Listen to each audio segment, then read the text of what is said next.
man who knew the answer was game show producer Chuck Barris, one of the most unusual people in American television.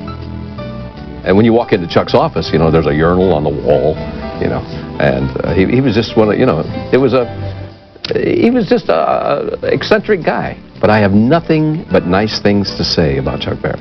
He knew exactly what he was doing. He figured out very early that John and Mary Jones are the funniest people in the world. Oh, boy. This dazzling bachelorette is a chronic disco dancer.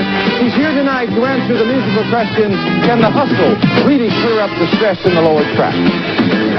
Barris made his first big splash in late 1965 with The Dating Game. The show didn't have a quiz or big money prizes. Instead, it featured ordinary people having fun. Bachelor number 1. I really like ice cream. If you were ice cream, what flavor would you be? Barris soon followed up with the Newlywed Game, which also gleaned humor from regular folks.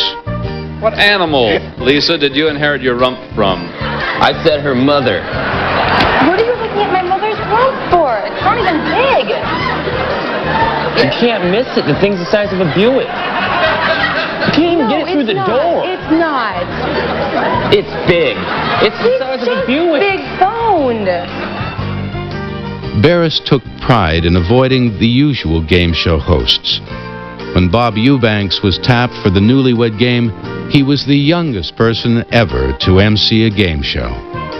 After the first show, Chuck Barris came to me, and he says, I need to talk to you. I said, what's the matter? He says, you've just done something I've never seen anybody do before. I said, what'd I do? He said, you went a half hour without blinking. So I had to write myself a note. We'll be back with more of the Newlywed Game, and it says, blink, dummy, and I go, blink, blink.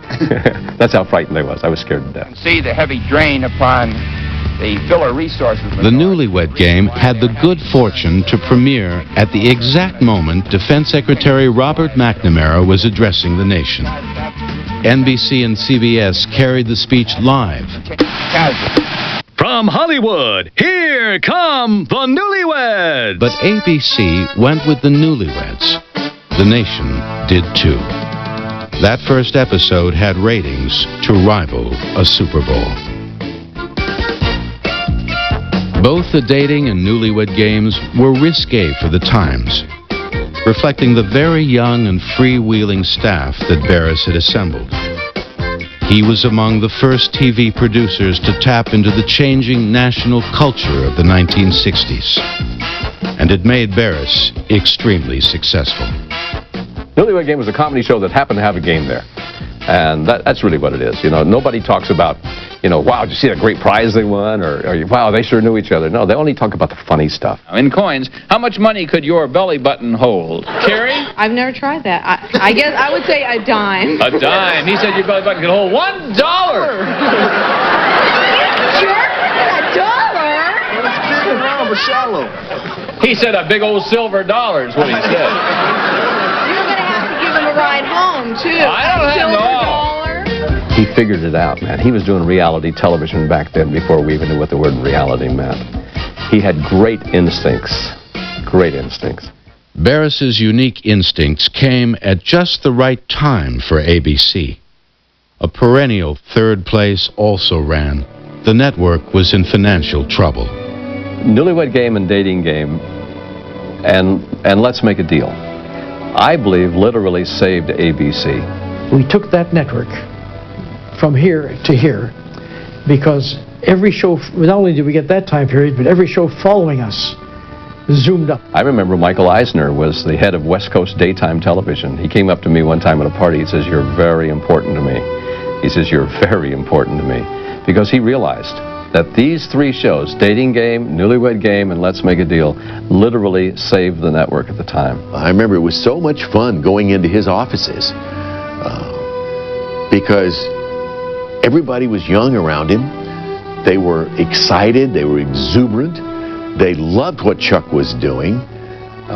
He had started with practically nothing, and all of a sudden, he was the king, quote unquote, of ABC. What's your idea of a dream girl? Join our new weekday game, Dream Girl of 67. Barris's golden touch had its limits. Many of his creations did not catch on. Shows like Dream Girl 67, The Parent Game, and How's Your Mother-in-Law, hosted by Wink Martindale. And it was called How's Your Mother-in-Law? I've had people say to me, what was the format of that show? What was the concept? And I've laughingly said, and this may not be totally true, but I said there was no concept. That was the problem. It wasn't all that great an idea.